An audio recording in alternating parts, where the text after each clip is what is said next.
First time in his life, Paul lets us in on a personal issue.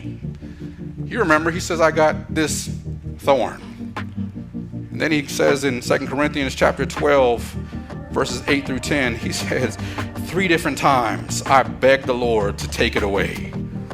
Each time he said, my grace is all you need. My power works best in weakness. So now I am glad to boast about my weaknesses, so that, I love the B clause, because nobody wants to boast about their weaknesses. Nobody wants to talk about how hard here is. But here's what Paul says. Now I talk about here. Now I talk about my thorn. Now I talk about the thing that God says is not going away. Why? So that the power of Christ can work through me. That's why I take pleasure in my weaknesses and in the insults and hardships and persecutions and troubles that I suffer for Christ. For when I am weak, then I am strong. Paul, who is the man, Paul is the one who taught us about Jesus, what it means to live for Christ. And Paul lets us in on a secret. He says, I've got something that I've been dealing with. I have this thorn. I have my here. And I ask God to get me the heck out of here. And God says, no, I'm going to stay there. You stay right here. I love that.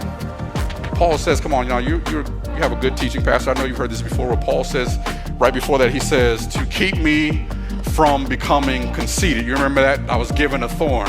Here's what I want to share with you. This is going to blow your mind. Lean in.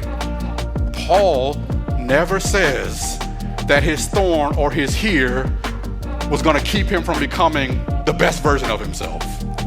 Okay, that's good preaching. What Paul says is that my here or my thorn actually, watch this, keeps me from becoming the worst version of myself. Even in the middle of my here, as hard as it is, and I've been praying for God to get me the heck out of here, Paul says that's not what stops me from becoming the best me. It actually stops me from becoming the worst me. He says, I asked God to get me out of here 3 times, and God says, my grace is sufficient. I don't care how hard your here is. I don't care how difficult it is. Just know that God will use your here to make you better.